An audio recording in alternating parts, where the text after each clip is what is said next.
그 회개와 순종의 관계를 지난주에 우리가 말씀을 나눴습니다. 그래서 회개는 이제 죄를 용서해달라고 하는 얘기가 아니라, 죄는 사실 용서받았죠. 그래서 죄는 용서받았는데, 사실 우리가 죄를 용서해달라고 이야기할 때 하지 말라는 게 아닙니다. 할 때 하나님께서 나의 모든 죄를 용서해 주셨다는 것을 본인이 듣게 됩니다. 그래서 사실 그 기도는 우리가 표면적으로 하나님께 올려드리는 것 같지만은, 사실 하나님께서는 그 기도를 먼저 하는 자신이 듣게 하기를 원해서 기도하라고 하십니다. 그래서 기도를 드리면서 제일 먼저 자기가 듣게 되는 거죠. 그래서 우리에게 자기가 하는 말을 자기가 듣게 돼요. 그래서 나중에는 결국에는 그 기도의 최종 과정은 하나님의 나라와 그의 의를, 하나님의 나라와 그 뜻을 자기 입으로 이렇게 선포하는 기도를 하게 됩니다. 자기가 듣게 되고, 하나님의 놀라운 섭리와 계획과 하나님의 그 마음을 기도를 하면서 자기가 듣게 되는 거죠. 아무튼 그래서 회개는 철저히 자기를 부인하게 되는 과정입니다. 그렇죠? 그런 자기 연약한 것들을 계속 내놓으면서 자기를 부인하게 되는 거죠. 왜냐하면 자기를 신뢰할 수 없으니까. 나를 신뢰하지 못하니까 그 주권을 결국에는 하나님께로 이양하게 되는 겁니다. 회개를 통해서 결국은 이 모든 삶의 근본적인 주체는 내가 아니라 하나님 한 분이시다라는 것을 알게 되는 겁니다. 그런데 결국 순종은 이 삶의 주체를 하나님이 이렇게 주권을 가지고 계심으로 말미암아 그것의 결과가 순종입니다. 우리는 그 순종의 도구로 쓰임을 받는 겁니다. 하나님이 나를 통하여 일을 하시는 거니까. 우리가 순종을 함으로 복을 받는 것이 아니라 이미 하나님이 나를 통하여 순종할 수 있도록 하는 것이 우리에게 큰 축복입니다. 그러니까 축복의 결과로 순종이 보여지는 거죠. 어떻게 우리가 순종을 할 수 있겠어요? 우리는 자기를 부인할 수 없는 사람입니다. 우리는 굉장히 자기를 긍정하는 사람이에요. 우리는 자기에 대해서 반대하죠. 그래서 이상하게 자기 얘기는 예쁘다는 거야.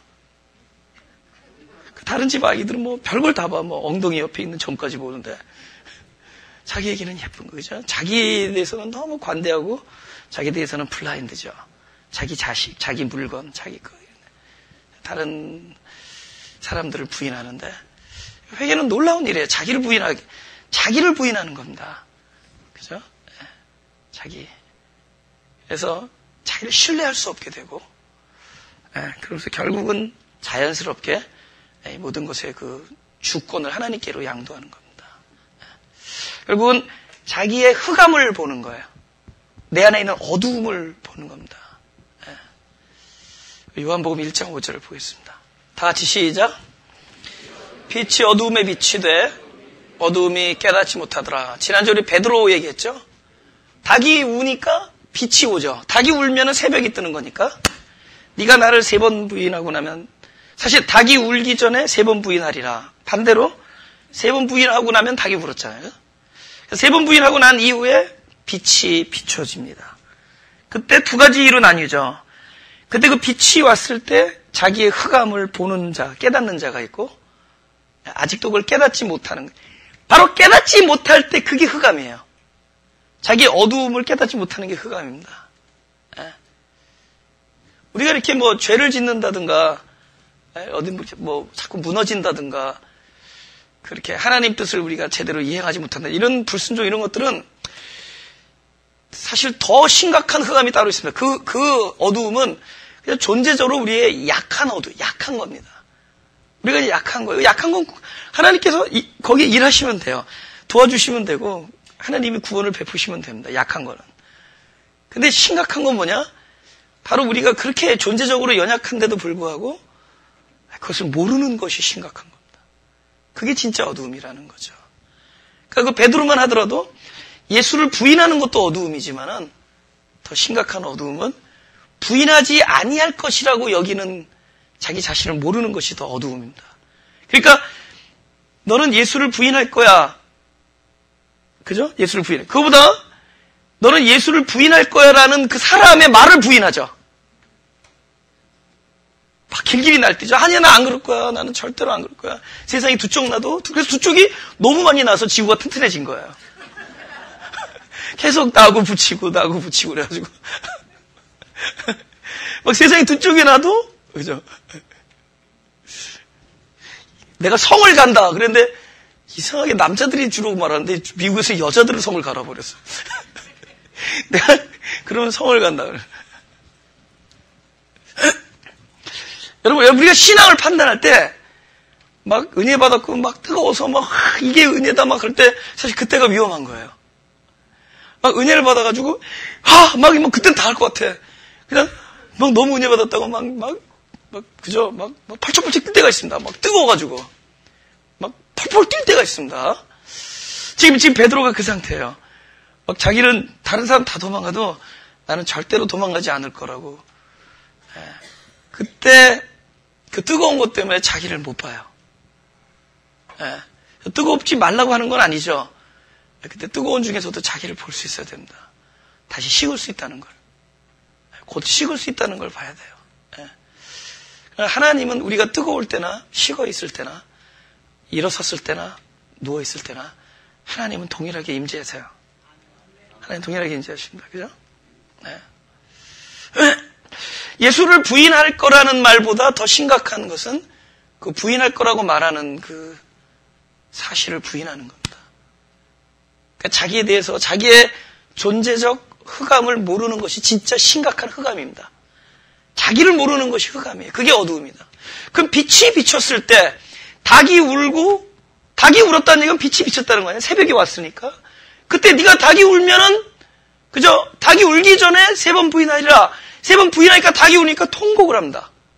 그 통곡은 그 회개의 눈물은 주님을 배반한 것도 충격적이지만은 세상에 두 쪽 나도 나만큼은 절대로 주님을 배반하지 않을 거라고 여겼는 자기 자신에 대한 엄청난 슬픔입니다. 자기 자신에 대해서 충격을 입는 거예요. 내가 다른 건 몰라도 주님을 절대로 배반하지 않을 거라고 불과 24시간 전에 얘기합니다. 절대로 떠나지 않겠나이다. 절대로 배반하지 않겠나이다. 한데 그리고 말아버렸어요. 그러니까 그 빛이 비춤에 닭이 울었죠? 빛이 비춤에 새벽이 왔죠? 빛이 비춤에 뭐를 깨닫죠? 자기의 존재적 흑암, 그리고 더 심각한 거는 그거를 몰랐었던 흑암, 그 어두움이 그냥 자기 어두움을 알아버렸습니다. 이것이 회개예요. 할렐루야? 그러면서 자기를 신뢰하지 않. 근데 여러분, 닭이 1년에 몇 번 울죠? every 새벽에 울죠? 닭이 안 울면은 엘포요 로꼬로 보내요. 켄터키는 안 봤는데 엘포요 로꼬가 미친 닭이거든.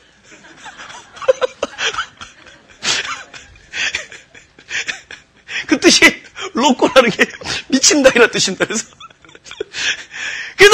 닭이 everyday 운다는 걸 알아야 돼요. everyday 운다. everyday 우리 삶에 every moment of my life 내 삶의 매 순간에 빛이 비추어줘서 하나님께서 그 빛을 비추어서 우리의 어두움을 깨닫게 하기를 원합니다. 그건 베드로에게만 비추어진 것이 아니라 그 빛은 우리 삶의 순간에 날마다 찾아와서 우리가 하여금 그것을 깨닫게 해줍니다. 그것을 깨달음으로 말미암아 우리는 자기 자신을 그렇게 긍정하던 자신, 그렇게 관대하던 자신을 부인하게 됩니다. 놀라운 결과를 가져오죠. 아담이 선악과를 따먹기 전에는 몰랐어요, 자기가 어떤. 자기가 하나님의 계명을 제법 아직 안 따먹었으니까 지키고 있는 줄 알았어요. 따먹고 나면 뭐가 보이죠? 자기가 아직 완전한 옷을 입지 않았다는 것을 보게 됩니다. 자기를 보게 된 거예요. 그래서 나라는 존재는 그리스도로 덧입지 아니하면은 부끄러운 존재구나를 그제서 보게 되죠. 그때 예수님을 3번 부인했듯이 부인했다라는 것은 부인할 수밖에 없는 자기의 상태가 드러난 거죠. 부인한 사건이 중요한 게 아니라 이미 그런 상황에 놓였을 때 부인할 수밖에 없었던 그 상태가 드러난 거죠. 아담도 마찬가지예요. 아직은 안 먹었지 그 앞을 지나갈 때 아무리 계명이 있었어도 자기 안에 있는 아직 이거를 먹지 말라는 계명으로부터 자유롭지 않았던 자기의 상태가 드러나는 거죠. 그러니까 우리는 죄를 지었느냐 안 지었느냐 자꾸 거기에 포커스하는데 죄를 지었다라는 거는 이미 내 상태가 이미 그럴 수밖에 아직 그 상황에 놓이지 않은 거지. 그 상황에 가면은 그렇게 된다라는 게 드러난 것뿐이에요. 더 심각한 것은 아직 온전하지 않은 상태. 근데 그게 보여지지 않으니까. 그때 우리가 딱 계명을 어겼을 때 보여진 거죠. 3번 부인한 거죠. 꼭요. 그 빛은 뭐를 보여주죠? 네가 계명을 어길 수밖에 없는 존재다. 이놈, 너 왜 계명을 어겼느냐? 이게 아니라 너의 상태는 이런 순간이 오면은 이럴 수밖에 없었다를 알게 돼. 우린 몰랐었는데, 나는 몰랐었는데 알게 되는 거예요. 자기 자신을 정확하게 진단하게 되는 거고, 자기 자신을 보게 됩니다. 그때 우리는 어떤 일이 일어나느냐? 자기는 신뢰할 수 없는 사람이다. 나는 나를 신뢰할 수 없는 사람이다. 그래서 꽃기호 소리를 많이 들은 사람이 자기를 신뢰하지 않죠. 할렐루야? 도시에서 살아가지고 이거 뭐 들어봤어야지. 이거 꼬꼬대기인지 이게.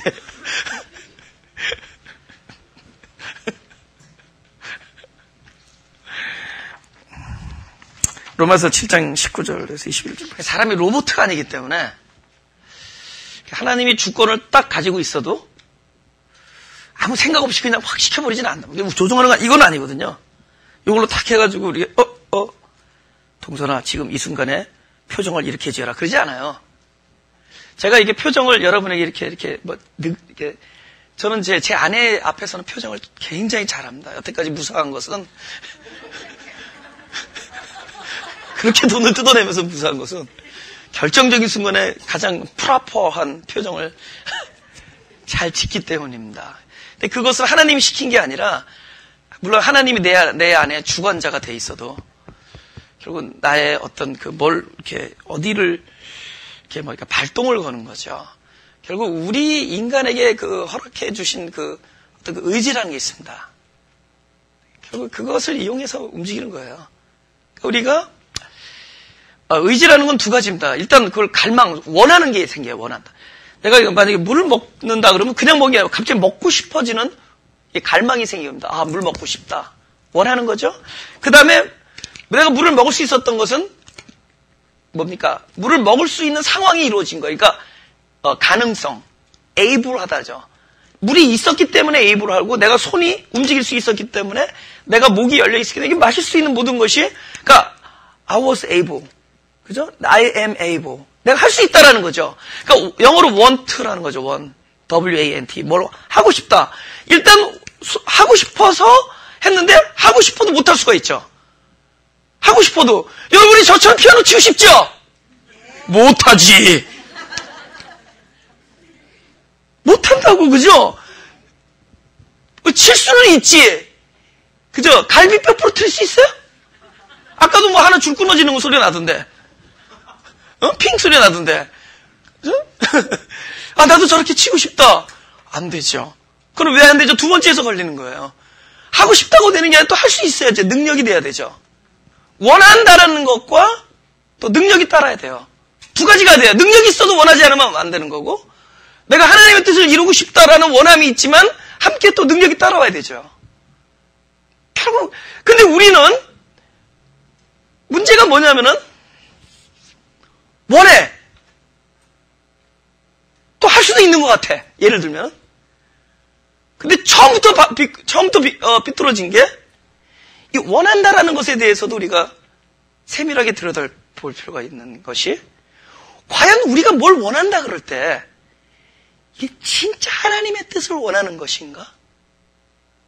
아니면 그것조차도 내 욕심이 하나님의 뜻을 원하는 것처럼 스스로를 속이고 있는 가면이 아닌가를 세밀히 들여다볼 필요가 있다. 무슨 얘기냐? 내가 어떠한 것을 원하더라도 이 원함이 내가 원하는 것이 있고 하나님이 원하는 것이 있다라는 거예요.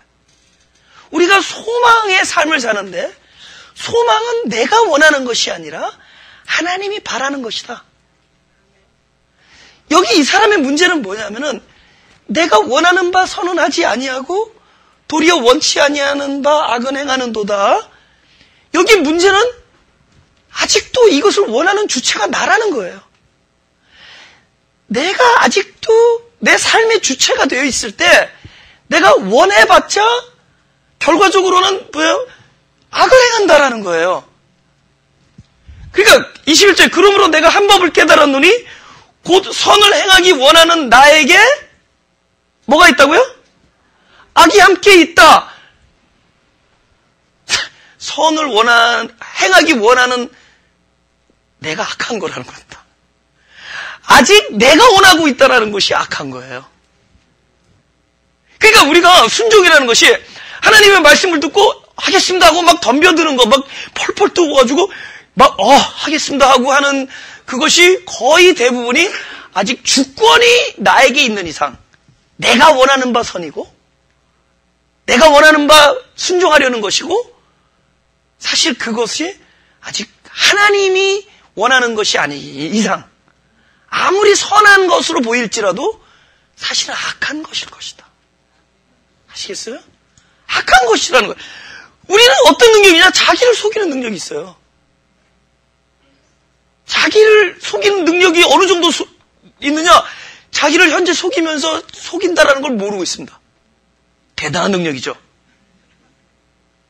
내가 나를 속이고 있으면서 내가 나를 속인다라는 걸 모를 정도의 엄청난 속임의 능력이 있어요. 예스.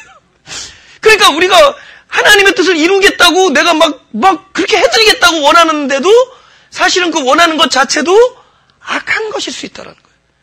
그러니까 일단 원하는 것 자체가 내가 원하는 것이 아니라 하나님이 바라는 것으로 넘어가야 돼요. 그러니까 하나님은 먼저 뭘 우리가 어떤 일을 하고 안 하고에 관심 있는 게 아니라 이것을 참으로 네가 소원한다면은 이것은 네가 소원하는 것이 아니라 내가 바라는 것이어야 된다라는 겁니다. 그러니까 나의 원함에서 하나님의 원함으로 넘겨가는 것을 하나님께서 해주세요. Every day. 로마서 5장 3절 4절. 로마서 5장 3절 4절.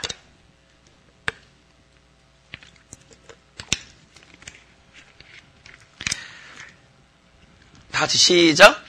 다만 이뿐 아니라 우리가 환난 중에도 즐거워하나니 이는 환난은 인내를 연단을 소망을 이루는 줄 알미로라. 소망이 누구가 원하는 거라고요? 하나님 원하는 거죠? 우리의 소원이 아니에요? 우리의 소원은 통일인데 하나님의 소원은 그런 게 아니에요. 연합입니다. 하나 되는 거예요. 하나님의 뜻과 나의 뜻이 하나가 되는 거예요. 할렐루야? 그러니까 소망을 이루기 위해서는 일단은 하나님이 원함과 나의 원함이 동일하게 돼야 되는데 환난이 베스트야. 여러분 교회 잘못 왔다. 헌금 잘하면 그렇게 해준다고 얘기되는데 네, 보세요. 환난이 베스트인 게 저는 그 목회를 딱 40에 시작했습니다. 근데 목회를 하기 전에는 물론 굉장히 아픈 내 시절이 있어요. 30대. 굉장히 아픈 시절이 있었지만은 지금 생각해보니까 그거는 그렇게 환난은 아니었어. 그냥 약함이었어요. 나의 존재적 약함, 나의 어떤 실존에 대한 문제였습니다. 그것에 대한 나의 자기 고통, 자기 아픔 그거였습니다. 근데 목회 이후에는 제가 참 마음이 아픈 일이 되게 많았어요. 목회를 하면서 이 표정 유지하는 게 보통 기적이 아니에요. 기적이에요. 그죠? 이거 대단한 기적입니다. 이렇게 표정을 유지할 수 있다는 거예요. 그러니까 제 마음의 아픔이 되게 많았어요. 목회를 하면서. 근데 지금 생각해보니까 그때 내가 얻은 게 있어요. 그 처음에는 뭐 모르고 아주 지가 잘난 줄 알고 맨날 떠들고 막 그랬죠. 그죠? 지금도 떠들지만은 그때는 더 떠들었어요. 그리고 심판했어요. 맨날 딱 앉아서 교계가 이러면 안 된다. 자기는 어떻고. 이러도 굉장히 그때도 되게 신나요. 사회 정의를 부르짖는다든가 다른 어떤 타인들을 막 해서 이렇게 그때 마치 내가 정의로운 심판자가 된 것 같고 하나님 자리에 올라온 기분이 아주 짜릿합니다. 막 혈압도 내려가고 엔돌핀 돌고 막 그렇습니다. 근데 그게 사람의 유혹이에요. 하나님의 자리에 그때는 그렇게 처음에는 마음이 아픈 일이 없어. 근데 나중에 오히려 하나님 앞에 내가 더 가까이 가고 내가 드러나고 나를 인정하고 자기를 부인하고 이러면서 어떻게 아픔이 더 많이 왔어요. 마음이 아픈 일들이. 그러니까 일종의 제가 볼 때 이걸 환난이라고 얘기할 수밖에 없어요. 고통. 근데 그것에서 얻어진 게 있어요. 뭐가 얻어졌느냐? 내가 옛날에 그렇게 바라고 내가 목표하고 내가 이렇게 하고 싶은 것들이 너무 부질없어져요. 그러니까 우리가 좀 찔리고 막 아프고 그러잖아요. 그럼 내가 옛날에 그러니까 예를 들면은 내가 앞에 있는 거 저걸 꼭 먹고 싶어. 내 앞에 있는 거 두부 반찬을 뺏어 먹고 싶은 거예요. 저걸 먹고 싶겠다는데 갑자기 뜨거운 국물에 확 손이 튀었어. 그 손에서 뜨거운데 그거 두부 먹고 싶어요? 아니 먹고 싶냐고. 그냥 안 먹어도 좋으니까 제발 이 손 살려놔라. 내가 두부 평생 안 먹어도 좋으니까 빨리 뜨거운 손 좀 살려내. 그러니까 사람이 이렇게 고통이 오고 환난이 오고 마음이 아픔이 오면은 내가 그렇게 소원하던 게 별로 부질없어요. 그냥 이렇게 사람이 그것에 대해서 좀 이렇게 마음이 이렇게 옛날 같지가 않게 됩니다. 더 좋은 건 그게 심해지면은 자기 자신에 대한 애착도 버립니다. 내가 꽤 소중하다고 여기고 꽤 자기를 보존하려고 그랬는데 사람이 이렇게 이리 뜯기고 저리 뜯기고 이리 채이고 저리 채이면은 자기 자신도 별게 아니라는 걸 그냥 살아있는 걸로도 만족하고 아침에 일어나서 눈 뜬 걸로 60대, 70대, 80대 노인이 지난주에 얘기했어요? 지지난주에 본 건데 신문에서 60대, 70대, 80대 노인이 이렇게 딱 이렇게 눈이 전부 오른쪽이 이렇게 부어왔대요. 눈이 오른쪽 이렇게 부었대. 그래서 다 멍들어왔대. 그래서 왜 멍들었더니 60대 노인이 와이프한테 어디 갔다 왔냐고 물어보고 한 대 맞았대. 그러니까 물어보면 안 돼요. 70대 노인이 와이프가 돌아오는데 밥 해놓으라 그래서 한 대 맞았대. 80대 노인이 아침에 이럴 거 왜 눈 떴냐고 때렸대.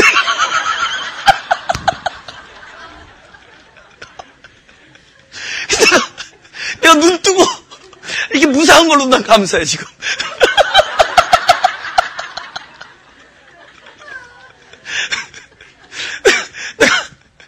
그냥 옛날에는 그렇게 내가 존귀하고 내 자신을 꽤 보존해야 되고 굉장히 귀한 거예요. 물론 하나님이 볼 땐 귀하지만 자기가 자기를 할 때 그렇게 고집스럽게 자기를 막 애착을 갖는다던가 그렇게 소중하게 생각 안 해요.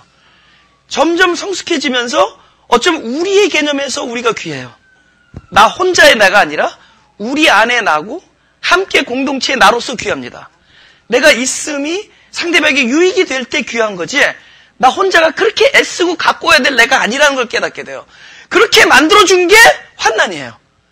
우리 앞에 환난이 자꾸 오면은 내가 그렇게 바라고 원하던 것들이 굉장히 부질없다라는 걸 알게 되고 그렇게 원하고 있는 자기 자신조차도 부질없다라는 걸 알게 됩니다. 거기에 대해서 우리가 제법 이렇게 극복을 하게 되죠. 그래서 이걸 통해서 하나님께서 뭘 하느냐 철저히 내가 원하던 것을 하나님이 원하는 쪽으로 그러니까 뭐죠? 소원을 소망으로 바꿔줍니다. 놀랍죠?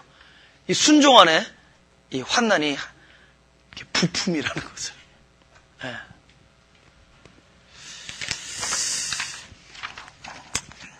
우리 본문을 다시 보자. 본문을 지금부터 그래도 뭐 순종이 5주를 했는데 마지막에 그래도 뭔가 이렇게 눈으로 가시적인 것도 중요하잖아요, 그죠? 그래서 의지의 부분을 제가 이렇게 함께 다뤘는데 그 중에서 이제 앞으로 중요한 단어가 이제 실상이라는 단어가 있습니다. 믿음은 이제 바라는 것의 실상이다. 이것이 제가 그러니까 한다르죠. 넘어지면서 실패해가면서 진짜 frustrate 된다 그러죠.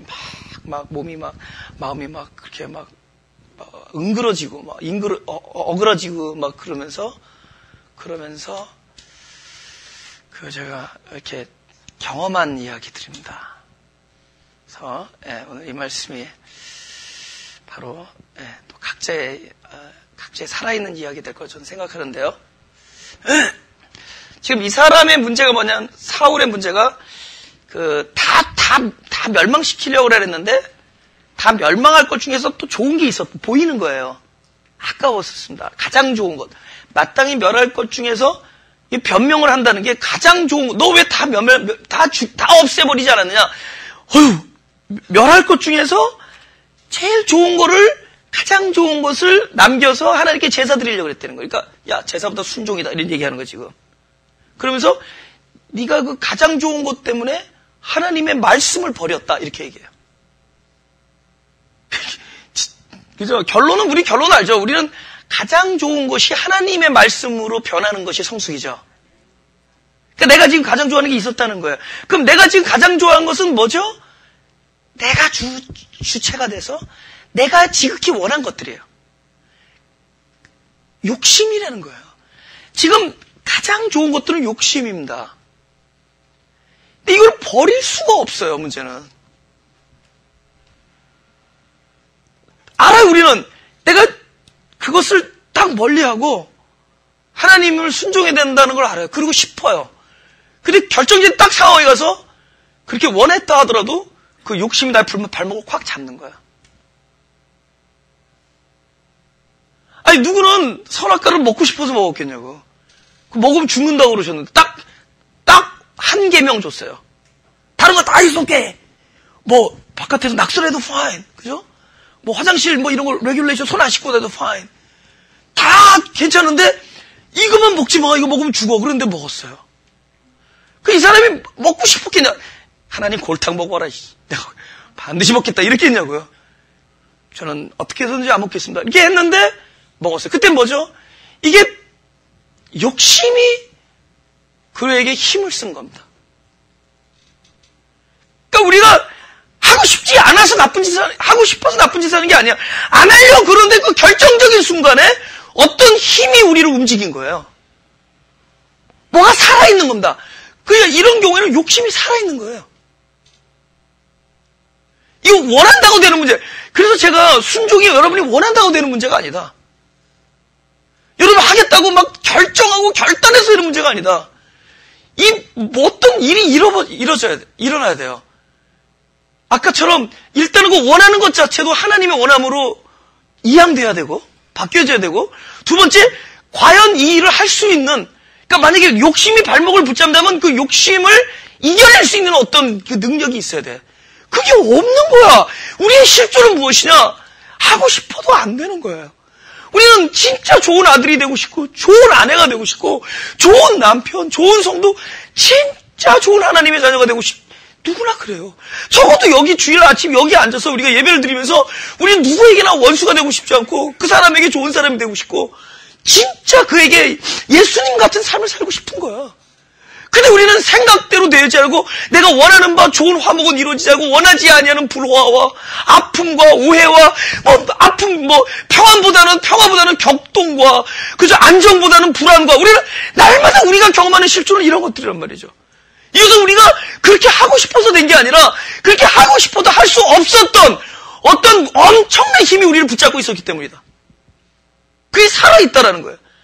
이 사람이 가장 좋은 것, 하나님의 말씀을 순종하고 싶었지만은 결정 그 물건을 보는 순간에 아직도 살아있는 욕심이 그것을 취하게 만들었다. 그럼 우리 예수 믿는 사람 그러잖아요. 야, 이럴 때 하나님 말씀 한번 보자는 거야. 하나님 말씀대로 살아보자는 거야. 그죠? 에? 내가 라디오를 듣다가 그래요. 야, 영적인 교회는 하나님 말씀대로 산다 해서 내가 아니다라고 했어. 내가 노트 썼어. 아니다. 나 노트 썼어. 이걸로. 내가 차 타고 오다가 썼어.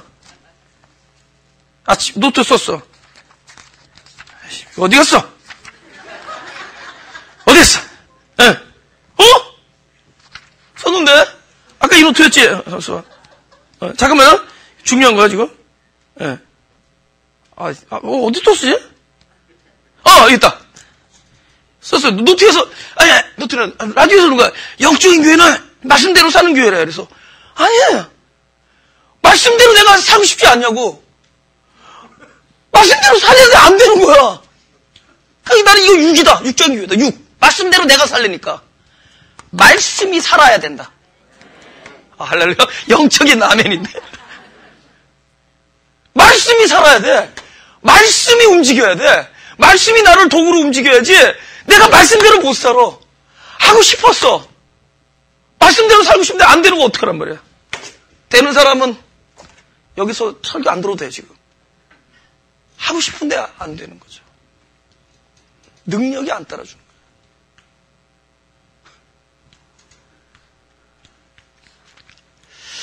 성경은 결국 우리가 할 수 없는 것을 하나님께서 이루신 이야기들입니다. 욕심의 문제를 우리가 할 수 없었던 것을 욕심의 문제에 대해서 하나님께서 우리를 위하여 어떤 일을 행하신 이야기가 성경입니다. 그러니까 욕심에 대해서 뭐 하셨죠? 갈라디아서 5장 24절 봅시다. 갈라디아서 5장 24절 시작. 그리스도 예수의 사람들은 육체와 함께 그 정과 욕심을 십자가 못 박았느니라. I never did. 나 그런 적 없는데. 왜 내가 그런 적 없죠? 그분이 하셨잖아요. 그죠? 그런데 이게 중요해요. 진리 편에서 보니까 내 욕심이 힘을 쓸 수가 없어요. 이건 사기 둘 중에 하나야. 나 이거 하나님께 수고할래. 이거. 왜냐면 욕심을 못 박았는데 욕심이 힘을 쓰고 있어 아직도. 이게 우리의 현실입니다. 리얼리티. 그죠? 우리의 리얼리티가 뭐냐? 욕심이 이 진리의 성경 안에서는 하나님께서는 이 욕심을 십자가에 못 박았다는데 문제는 욕심이 힘을 쓰고 있어요. 그래서 제가 지금 30대와 40대 차이를 얘기해요. 제가 30대는 어떻게 했느냐? 진짜 이거 매달렸어요. 막 여겨도 봤어요.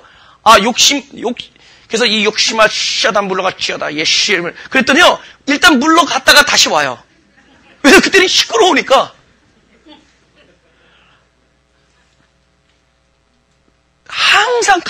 항상 케임백. 항상 돌아와요. 그때는 시끄러워서 나간 거야. 그래서 달래도 봤어요. 우주? 다시 옆에는 슬며시 들어와요. 그러니까 그때는 물리쳐도 봤고 그 다음에 여겨봤어요. 성경에서 그렇다니까 하면 그렇게 믿자. 욕심 사라졌다니까 사라진 걸로 믿자. 여러분 이것도 조심해야 돼. 이 사람이 믿는다고 되는 게 아니에요. 내가 욕심이 사라졌다고 막 그냥 믿어버렸어. 욕심은 나의 욕심을 십자가에 못 박겠다. 그냥 그렇게 간주해버렸어. 믿어버렸어. 그런데 나는 또 어떨 때 자꾸 잊어버리니까 하루에 100번을 주문합니다. 나의 욕심은 십자가에 못 박겠다. 보세요. 우리 집에 절대로 도둑은 안 들어온다고 100번을 주문하고 있는 사이에 도둑놈이 들어와서 도둑질을 해갑니다. 우리 집은 절대로 도둑이 안 들어온다고 내가 아무리 믿어도 내가 100번 주문하고 있는 사이에 도둑이 들어와서 해요. 도둑질을 해요. 이 욕심이 사라졌다고 우리가 얘기해서 되는 문제가 아니에요. 우리의 진정한 리얼리티는 지금 욕심이 우리에게 힘을 쓰고 있다는 거예요. He is there. 여기 있어요. 아니, in me, 내 안에 있단 말이에요. 이 구원이라는 게 뭐냐?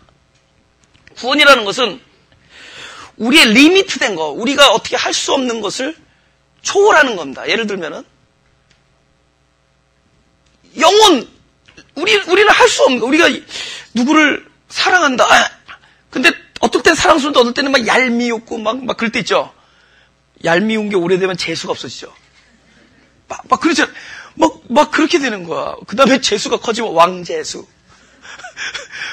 그 다음에 천재는 천하의 재수가 없고. 하여튼 막 그렇게 되죠. 막, 그거는 뭐냐면 내가 제한됐기 때문이에요.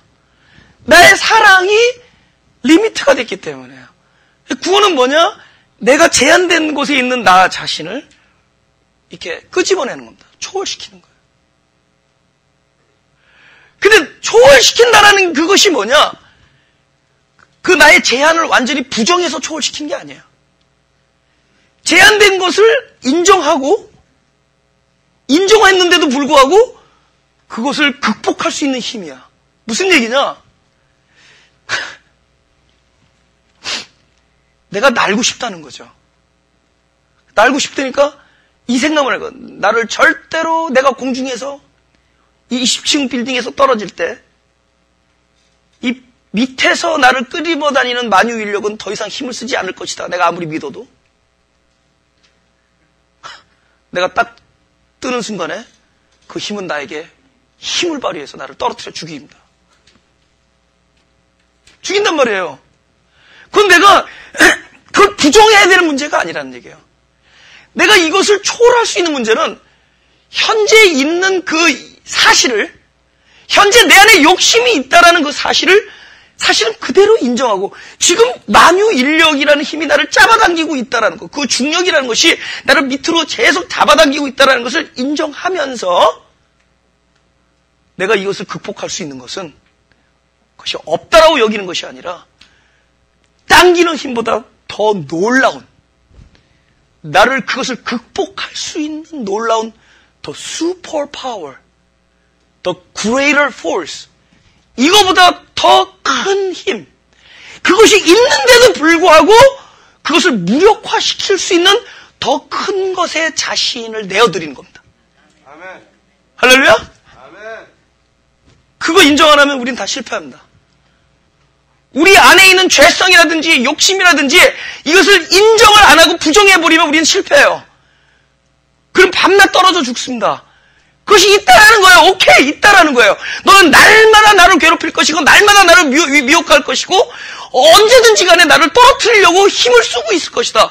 그렇지만은 내가 이것을 무력화시키고 이것을 이길 수 있는 힘은 이거보다 더 놀라운 반대의 힘에 내 자신을 내어드리는 겁니다. 할렐루야? 저거는 하나님 나라에서 성취되었지만은 아직 나에게서, 나의 삶 속에서 실상이 안 된 얘기들이에요. 저것이 나에게 실상이 되는 방도는 바로 저것을 무찌른, 저것을 행하신 그 큰 힘에, 큰 존재에 나 자신을 완전히 내어드리고 그분께 속하는 겁니다. 할렐루야. 아멘. 우리는 이것 때문에 더 큰 것을 붙잡는 거예요. 붙잡음이 없이 이것을 아무리 부정해봤자 그것은 있어요. 십자가에서 이루어졌지 아직 내 삶의 실상에서 이루어지지 않았습니다. 이것이 아직 나의 것이 되지 않았어요. 아직 내 삶 속에서 실상이 안 됐다는 거예요. 믿음은 분명히 하나님이 하신 것의 실상인데, 하나님이 바란다라는 건 하신 거예요.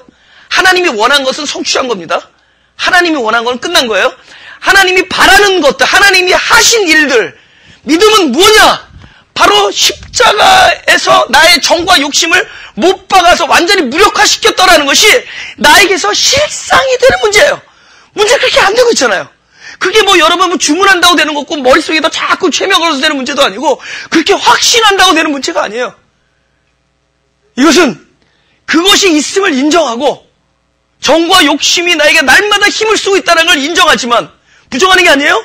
그보다 놀라운 그것을 제압한 바로 이 일을 성취하신 그분께 내 온 존재를 내어드리는 거예요. 아멘. 할렐루야. 아멘. 그래서 여러분이 날고 싶으면은 저 만유 인류가 물러날지어다 그러지 마시고 날개를 달고 행글라이더를 타던가 좀 돈 주고 비싼 KAL을 타세요. 또 그럼 안 되겠다. 이거 아시아나도 혼내겠다. 아시아나도 타세요.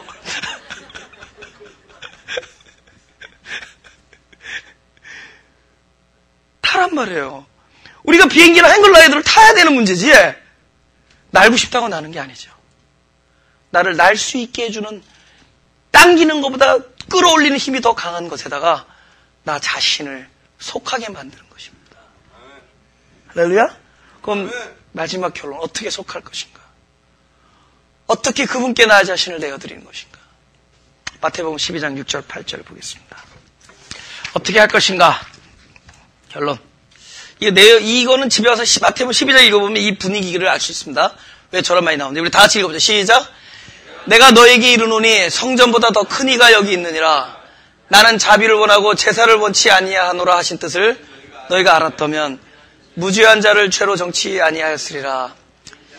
인자는 안식일의 주인이니라. 근데 나는 항상 성경을 볼 때 차라리 욕을 안 하고 여러분이 나중에 마태복음 12장 읽어보면 6절에서 8절로 넘어가면 제일 문맥이 맞아 보여요. 저게 왜 갑자기 싹 중간에 삽입됐는지 막 이해가 안 됐고 부드럽지가 않습니다. 근데 나중에 그 큰 것과 작은 것에 대한 깊은 의미를 우리가 깨닫게 되면은 저것을 왜 집었는지 알게 된다. 지금 이 얘기는 안식일날만 막 이렇게 밀밭 사이로 가가지고 제자들이 막 따먹을 때 일하는 거로 치는 거죠. 안식일날 왜 그걸 따먹으냐 했더니 예수님께서 야 안식일인데도 성전에 들어와서 그 진설병을 옛날에 먹었잖아요. 다윗하고 그러니까 그때는 왜 봐줬냐면은 그 성전 안에 있기 때문에 안식일법보다도 성전법이 더 센 거야.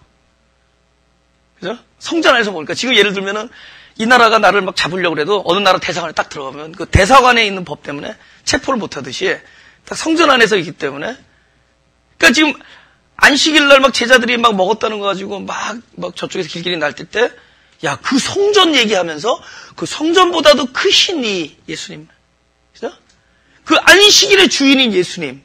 이 얘기를 하는 거예요. 근데 중간에 갑자기 제사 얘기가 나오는 거예요. 에? 제사보다 뭐를 원하죠? 자비를 원한다.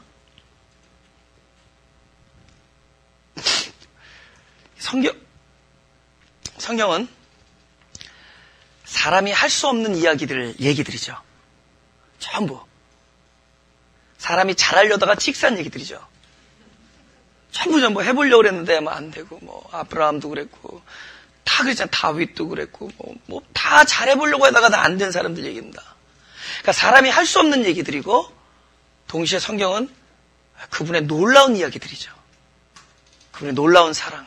사람의 욕심에 대비해서 그분의 놀라운 사랑이 펼쳐지고, 사람이 할 수 없는 것에 그분의 모든 일을 할 수 있음이 보여지고, 우리의 한계가 보여졌다면은 하나님의 그 영원성과 풍성함이 보여지는 게 성경입니다.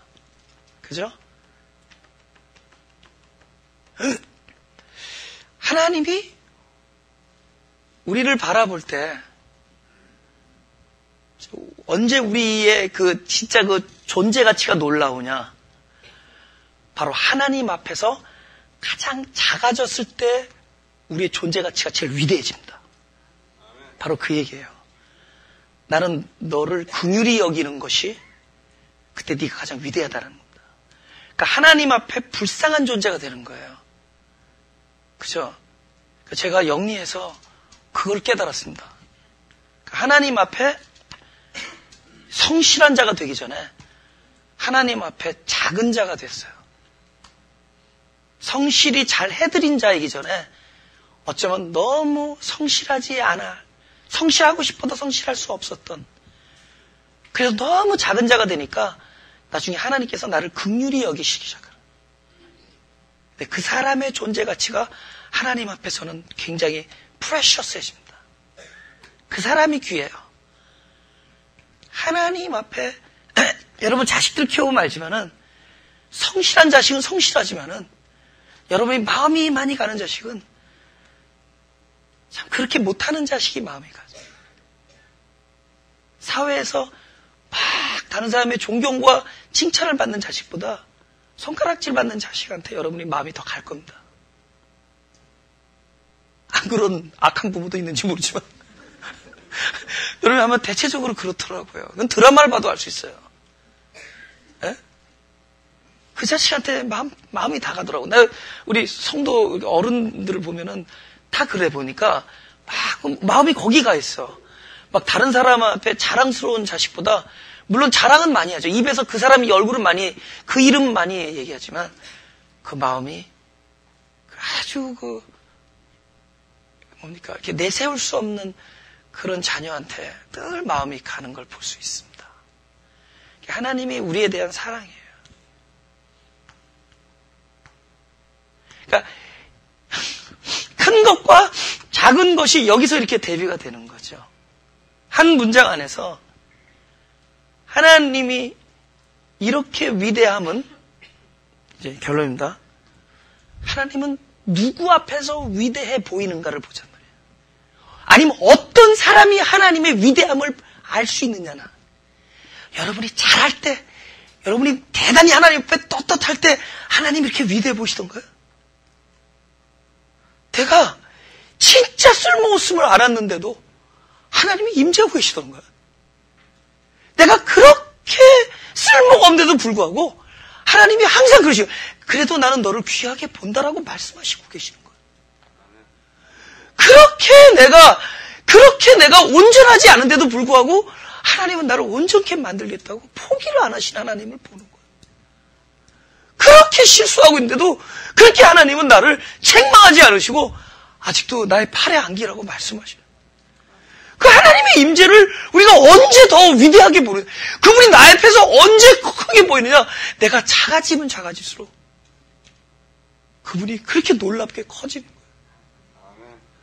그분의 위대하심을, 하나님 아버지의 위대하심을 우리가 말씀에서 발견할 때마다 우리는 나도 모르는 사이에 내 존재가 그분에게 속해져 가는 것을 발견할 겁니다. 우리는 그분께 내가 내 힘으로 뛰어들어가서 안겨 있는 것이 아니라 내가 진짜 바람에 부는 벼 같은 신세가 됐을 때, 진짜 자기 존재감이 완전히 사라지고 진짜 먼지 알갱이가 조차도 그거보다도 적게 여겨질 때, 내가 그렇게 내 잔치, 내가 아주 아무것도 아님을 진짜 확실하게 발견하고 깨달았을 때, 그때 우리는 그분이 더 커 보여. 내가 작아 보이면 작아 보일수록 그분이 너무 커 보여. 내 안에 용서가 없음을 할 때 그분의 용서가 너무 위대해 보이고요. 내가 다른 사람을 껴안지 못하고 이해해주지 못할 때 나를 이해해주고 계신 하나님의 놀라운 은혜가 그렇게 커 보이더라는 거죠. 성경 보면 그분이 크심을 알려주는 얘기입니다. 내가 작은 자임을 알게 해주고, 우리는 매 순간에 그분의 크심을 아는 것이 바로 큰 자에게 속하는 일이고요. 그럴 때 그분이 하신 모든 일들이, 그 엄청난 나쁜 것들이, 나를 발목 붙잡는 것들이 힘을 쓰고 있어도 그분의 위대하심 때문에 무력해진다. 그때 십자가에 사신 모든 일들이 나에게 실상이 돼요.